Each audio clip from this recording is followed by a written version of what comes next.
ማድረግ ምን ፈልገው ነገር አለ ቱዱ ሊስት አለን እንደረድረዋለን አንዱንም ቲክ አናረጋውም አይፈጸም ፕላን እናረጋለን የዛሬ ዓመት 2018 ምናምን ብለናል አናረጋውም ራሳችን እናቆም ስላልሞከርን ነው እንዳይባል እንደኛ ያልሞከረ የለም ምን ያላረግነው ነገር አለ አይደል በጧት ተነስቶ የጧት ለሊት ተነስተን አንባቢ ምናምን ለመሆን ስንት ያላረግነው በጊዜ ተኛን ግን አይሆን በትክክል ራሳችን ላይ ተስፋ እንደቆርጥ አድርጎናል ለምን ሰው መሞከር እስከሚችለው ሙከራ ድረስ ሞክረናል አልሞከራችሁም እንዴ ሞክረናል ግን አልቻልንም ስትወድቁ እነሳለሁ የሚያነሳ እግዚአብሔር ከእናንተ ጋር ነው ክርስቶስ ኃጢአተኞችን የሚጸየፍ ምናምን ጌታ እንዳይመስላችሁ ስንወድቅ የሚያፍርብን የሚሸማቀቅብን አይ ይሄ መቼም ሰው አይሆንም ብሎ ተስፋ የሚቆርጥብን አባት የለም ለኔ አዲስ አይደለም መውደቅ መነሳትም አዲስ አይደለም አውቀዋለሁ ጣሙን እግዚአብሔር ሰዎችን ያለ ተስፋ ይተው እንዲች ብላችሁ ተስፋ እንዳቆርጡ በፍጹም በተለይ በመንፈሳዊ ሕይወታችሁ ተስፋ እንዳቆርጡ ምንም ብትቆርጡ በእግዚአብሔር ተስፋ እንዳቆርጡ እጁን ዘርግቶ በየቀኑ የልባችን በር ያንኳኳ የሚጠብቅህ ክርስቶስ አለ እስክትነሳ ብቻ የሚጠብቅ ዮሴፍ በወንድሞቹ መጠላቱ መሸጡ ጉድጓድ ውስጥ መሆኑ ባሪያ መሆኑ ከዛ መታሰሩ በሐሰት መመስከሩ እነዚህ ሁሉ ነገሮች ለንግስና ነበር አንተ ለምን በዚህ በኩል ያሳለፈ እንደሆነ የምታውቀው መጨረሻ ላይ ነው ጠብቀው እግዚአብሔር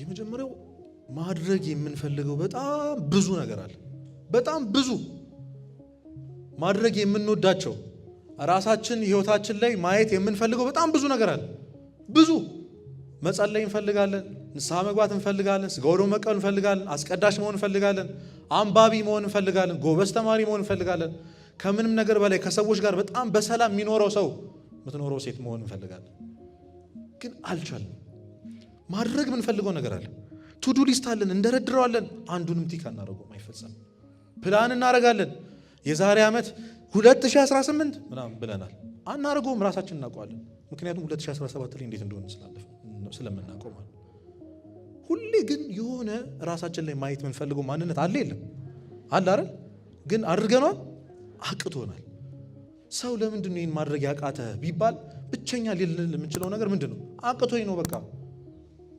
ስላልሞከርን ነው እንዳይባል እንደኛ ያልሞከረ የለም ምን ያላረግነው ነገር አለ አይደል በጧት ተነስቶ የጧት ለሊት ተነስተን አንባቢ ምናምን ለመሆን ስንት ያላረግነው በጊዜ ተኛን ግን አይሆን የሆነ ነገር እንጣለን እንጠጣለን ቡና ምን ያላረግነው ነገር አለ በተለይ ደግሞ ጥሩ መንፈሳዊ ኦርቶዶክሳዊ የሆነ ወጣት ለመሆን ያላረግነው ነገር የለም ግን አልቻለም በዚህ ቢበቃን እኮ ጥሩ ነበር የማንወደውን ክፉ ነገር ምን እንላለን እናደርገዋለን በተቃራኒ ሁላችንም የሆነ ማድረግ የማንፈልገው ግን በየቀኑ የምናደርገው ኃጢአት አለ ሁላችንም ያሰቃየን ራሳችንን በመስታወት ስናይ እንድንጠላው ያደረገን እኔማ ገብርኤል መግባት አይገባኝም እንድንል ያደረገን ክራችንን እንድንበጥስ ክርስቲያን ልባል አይገባኝም እንድንል ያደረገን ከሰው በታች ከጓደኞቻችን በታች ያደረገን ቶሎ ተሰባሪ እንድንሆን ያደረገን ቶሎ እንዲከፋን ቶሎ እንድናለቅስ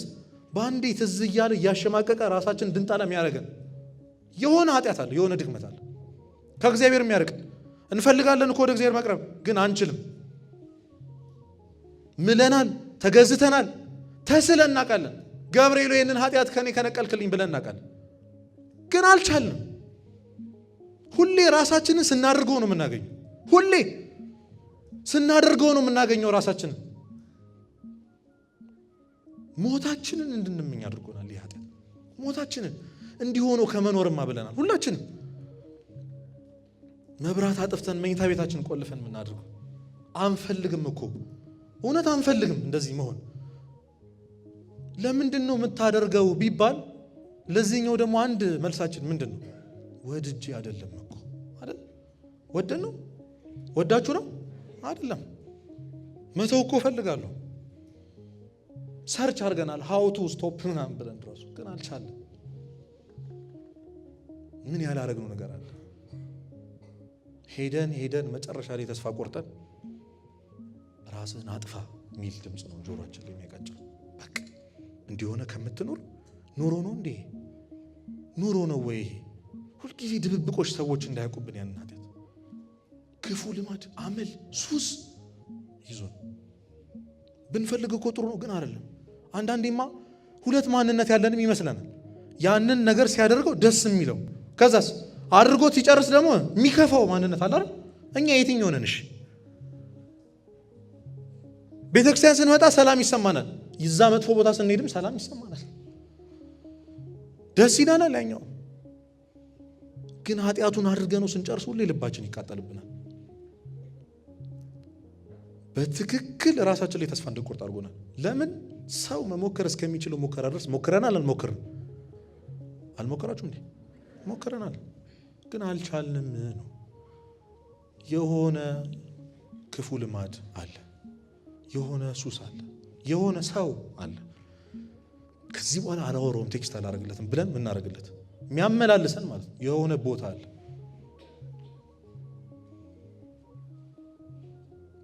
እግዚአብሔር ስለዚህኛው ስለተቸገርንበት አንዱ ኃጢአት ምን እንደሚለን ታውቃላችሁ?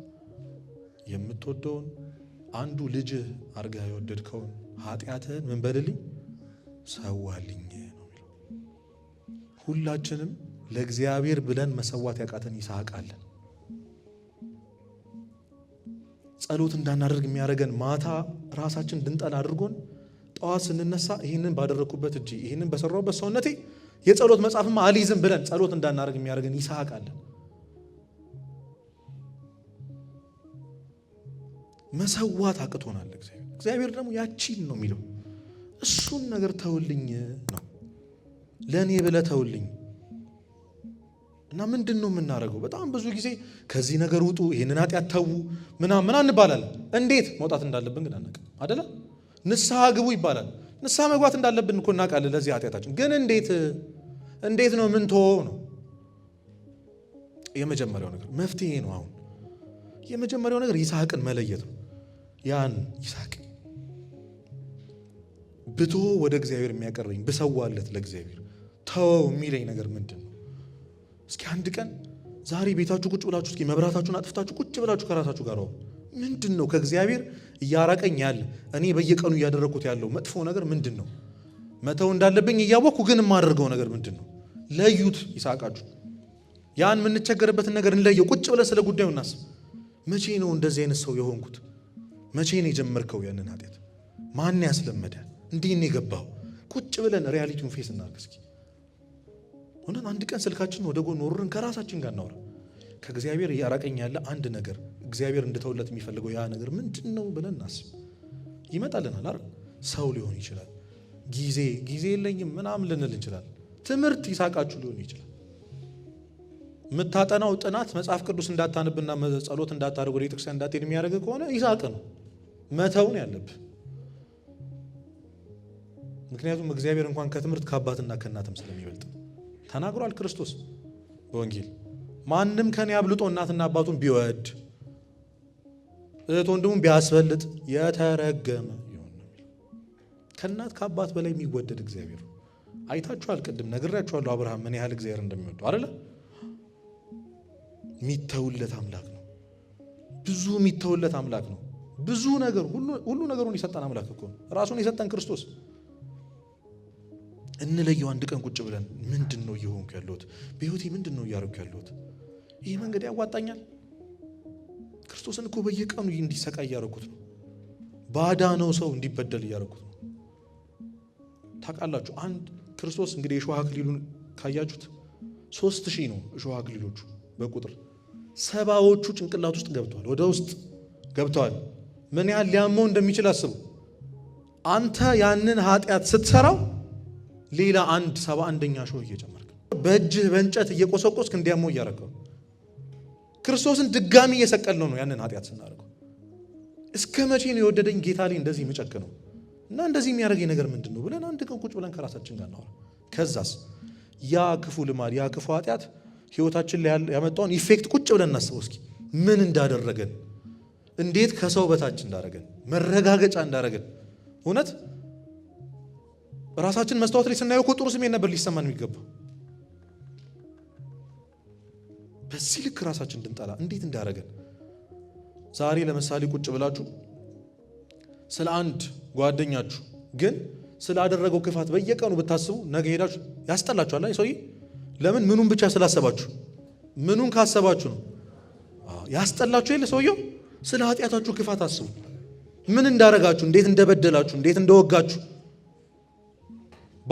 ያዳናችሁ ክርስቶስ ላይ እንዴት ጀርባችሁን እንድታዞሩ እንዳረጋችሁ አስብ ቁጭ ብለህ። ያን ያስጠላሃል ምን እንዳደረገ ሲገባ። እኛ እኮ ስላልገባ ነው። ይሄ ስልካችን እንዴት መጫወቻ እንዳደረገን፣ እንዴት ገዢ ባሪያ እንዳደረገን ብናቅ ድሮ እንወረውረው ነበር፣ ድሮ እንጥለው ነበር። ያ ሰው ያ ጊዜ እንዴት ከእግዚአብሔር እንዳራቀን፣ ነፍሳችንን በዓይናችን ብናያት እንዴት ጉስቁል እንዳለች ብናይ እናዝንላት ነበር። ፊታችሁ ላይ ማዲያት ቢወጣ እኮ ትደነግጣላችሁ አይደለ? ትንሽ ጠቆር ብትሉ የሆነ እንደው ግርጥት ብትሉ ትደነግጣላችሁ። አረ የሆነ ክሬም ልቀባ ሰርች ምናምን። ነፍስህን ብታያት እንዴት ልትሆን? ምን ልንሆን ነው ነፍሳችንን ብናያት? ስለዚህ ቁጭ ብሎ ማሰብ ያስፈልጋል። ሶስተኛው መጸለይ ነው። ጸሎት አይኑ በጣም ከባድ ነው። ያንን በጣም ምንጠላውን ኃጢአት ማታ አድርገን ጠዋት ለጸሎት መቆም በጣም ከባድ ነው። በጣም ከባድ ነው። ያቃጭላል። አታፍርም ይላል። አታፍሪም? ምንም እንዳላረገ ሰው ጭራሽ ጸሎት መጽሐፍ ይዘህ እግዚአብሔር ፊት አይንህን በጨው አጥበህ ይላል። ይከብዳል። እግዚአብሔር ይኸውልህ ከመነሳትህ እንጂ ከውድቀትህ ምንም የለው። ልጄ ተነሳልኝ፣ ልጄ ጸሎት ሊያደርግ ተነሳልኝ ነው የሚለው። ዲማታ እንደዛ አድርግ አንተ አይደብርህም የሚል እግዚአብሔር የለም። እንደዚህ አይነት አባት አይደለም እግዚአብሔር። ባደረከው ትላንት ባደረከው ኃጢአት የሚያሸማቅቅህ አባት የለም። እንደዚህ አይነት እግዚአብሔር አይደለም ያለን እኛ። አንድ ሕፃን ልጅ መራመድ የማይችል ሕፃን ልጅ አባ ገብረ ኪዳን ሲያስተምሩ አንድ መራመድ የማይችል ሕፃን ልጅ ድንገት ስኳር ቢደፋ ተነስቶ አንስቶ ቢደፋ እናትየው መራመዱን ነው የሚያስደንቃት፣ ስኳር መድፋቱን የሚያናዳት? ለአንተ ለጸሎት መቆምህ ነው እግዚአብሔርን የሚያስደስተው። ትላንት ያደረግከው ኃጢአት አይደለም። ለሱ ተስፋ ነው። አንድ ቃል ልንገራችሁ። ያንን በሕይወታችሁ የምትጠሉትን ኃጢአት ማታ አድርጋችሁ ጠዋት ለመጸለይ አቅም ካላችሁ ምንም ታሸንፋላችሁ። ምንም። እንደዚህ አይነት ሰው በእግዚአብሔር ምሕረት የሚተማመን ሰው አይኑ በጣም ድፍረት ምናምን እንደሚመስል ነጠላሽን አድርገሽ እንዳደረግነው ያንን ኃጢአት እንደሰራ ነው ነጠላችን አድርገን ጸሎት ለማድረግ መነሳት አለብን። ተስፋ እንዳትቆርጡ እና በየቀኑ ስለዛ ኃጢአት እግዚአብሔርን እንለምነው። ሉቃስ 18 ላይ አንድ ባልቴት አለች እና አንድ ሰውን የማይፈራ እግዚአብሔርን የማያፍር አንድ መኳንንት ነበር፣ ሀገረ ገዢ ነበር እና ሁሌ በሩ ላይ ቆማ ፍረድልኝ ፍረድልኝ ፍረድልኝ እያለች ትለምነዋለች። ሁሌ እኮ ነው። ተስፋ አትቆርጥም። ሰውየው ሰውን የማያፍር እግዚአብሔር የማይፈራ ነው። ምንም አይመስለውም፣ ደንታ የለውም፣ ምንም አይመስለውም። እሷስ ተስፋ አትቆርጥም። የሆነ ቀን ስለ ንዝናዜዋ ሲል ፈረደላት። ስለምኗ? ስላዘነላት፣ ፍርዱ እንደሚገባት ስላወቀ ነው። ስለምኗ ነው? በቃ ነዘነዘችው። ፊቷን ማየት አይፈልግም። ለዛ ብሎ ፈረደላት፣ የምትፈልገውን ሰጣት። ይሄ ሰውን የማያፍር እግዚአብሔር የማይፈራ መኳንንት እንዲህ ካደረገ የሞተልን ክርስቶስ ስለ አንድ ጉዳይ ብነዘነዘው እሺ አይለን? እንለምነው ስለዛ ጉዳይ። ጌታ ሆይ ይህንን ኃጢአት ከሕይወቴ ነቅለህ አውጣልኝ። ልብ አንድ ቦታ ነው ያለው። እዛች አንድ ቦታ ላይ መቀመጥ የነበረብህ አንተ ነበርክ። ግን የነገሰው ይህ ኃጢአት ነው፣ ይሄ ሰው ነው፣ ይሄ አመል ነው፣ ይሄ ንግግር፣ ይሄ ስድቤ ነው እና ነቅለህ አውጣልኝ። ከአንተ የሚበልጥ ነገር ሕይወቴ ላይ አይኑርብኝ። ጌታ ሆይ ሁልጊዜ እለምንሃለሁ፣ በፊትህ ሰግጄ እያለቀስኩ እለምንሃለሁ። ከዚህ ውጪ ሌላ ርዕስ የለኝም። ምክንያቱም ይህ ይስሐቄ፣ ይህ ለአንተ ብዬ መሰዋት ያቃተኝ ነገር ሕይወቴ ላይ ገዝፎብኛል። ካንተ በላይ ላስበልጠው አልቻልኩም። ክርስቶስ ሆይ ካንተ ላስበልጠው አልቻልኩም።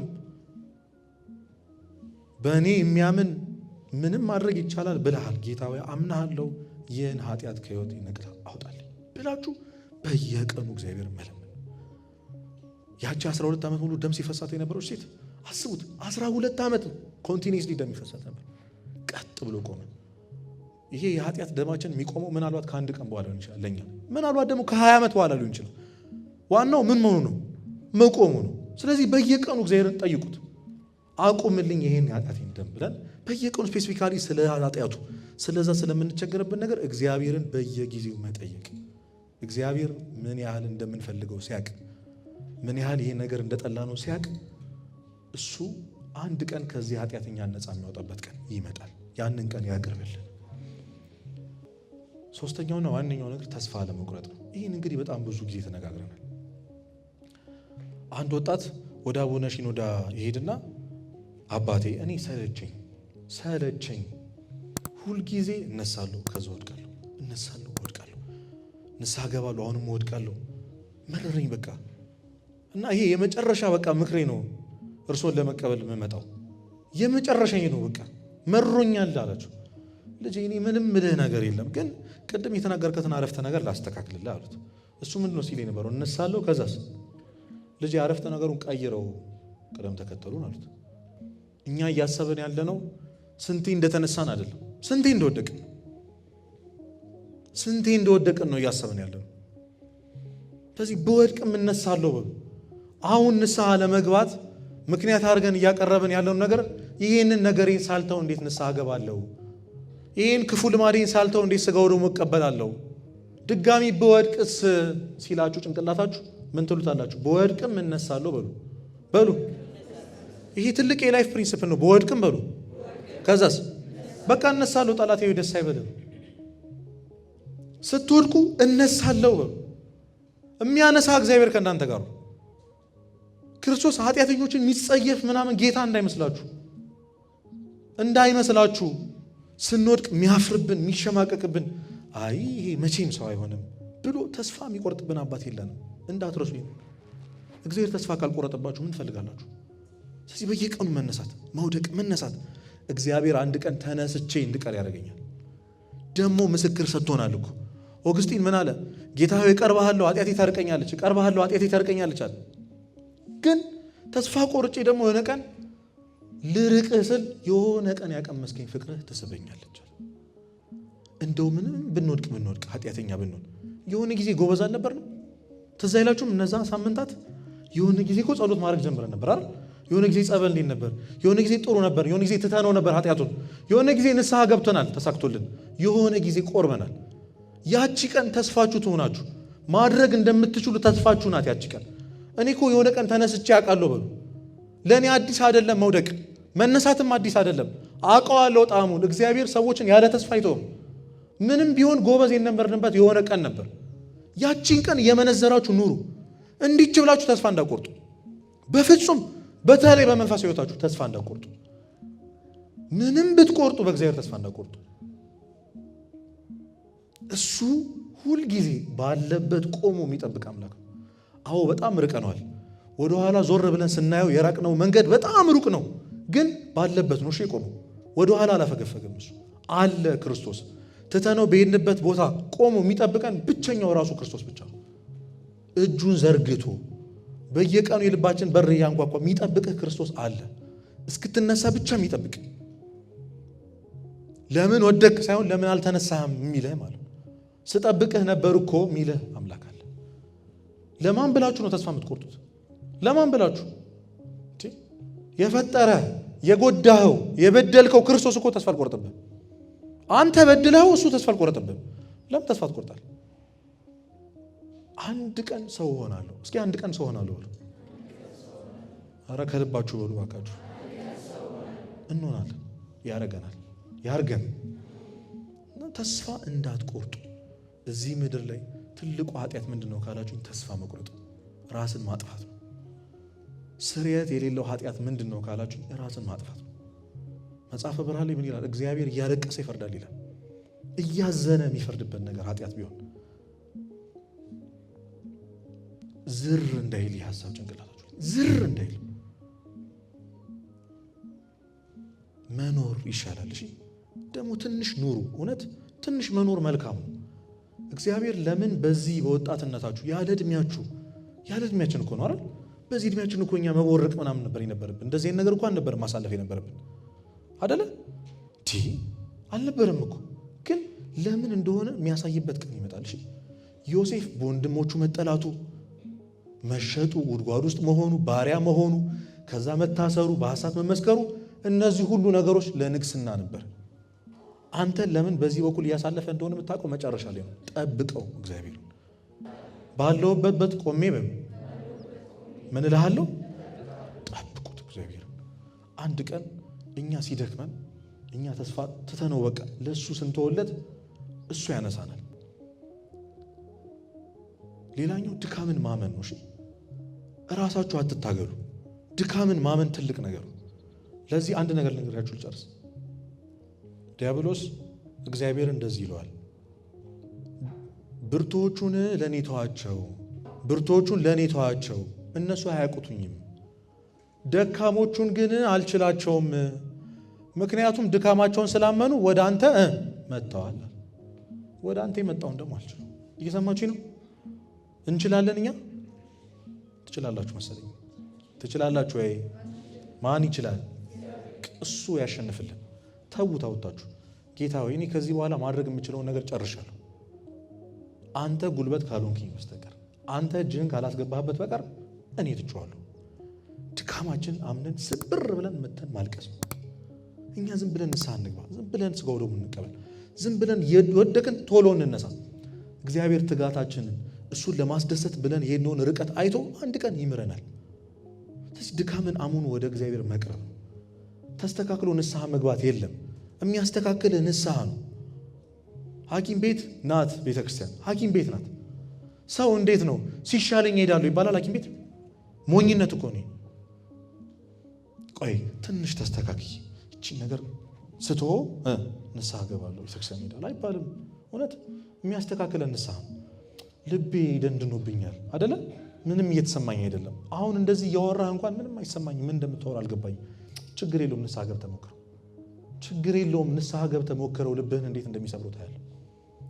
እንዴት እንደምታለቅሽ ታየዋለሽ። ሞክሩት እስኪ። ስንት ነገር ሞክረናል። የሆነ ነገር መጣ ሲባል ፋሽን ምናምን ስንት ነገር ሞክረናል አይደል? አይተናቸዋል። ጥሩ የሚባሉ ስልኮች ሲመጡ አየናቸው። እስኪ አሁን ዛሬ ክርስቶስን ሞክሩት እስኪ። ንስሐ ምንድን ነው የሚለው? የሆነ አዲስ ቤት ተከፍቷል እንደዚህ የሚባል ምግብ መጥቶ ምናምን ሲባል ምንድን ነው የሚባለው? እንሞክረው ነው። ንስሐን ሞክሩት ባካችሁ። ምን እንደሚል ሰላም ምን እንደሆነ የናፈቃችሁ ሰላም ምን እንደሚል ማወቅ ከፈለጋችሁ ንስሐን ሞክሩት። ከዛ ስጋው ደግሞ ተቀበሉ። ያንን አድርጉ። የመጨረሻው መሰጣችሁ ቲፕ ኃጢአቱን ለመተው ከመጣር ይልቅ እግዚአብሔርን ማስደሰት መጣር። ትኩረት የምናደርገው እኛ ጨለማው ላይ ነው። ለምሳሌ እዚህ ጋር ብርሃን ቢሆን ከፊት ጨለማ ነው። ይሄ ጨለማችን በጣም እየታገልነው ነው። ግን ብርሃኑ የሚያገኘው ምናችን ነው? ፊት ለፊት ካለው ጨለማው ጋር የሚታገል ሰው ብርሃኑ ምኑን ነው የሚያገኘው? ጀርባውን ነው የሚያገኘው። ስለዚህ ፊትን ወደ ብርሃኑ አዙር።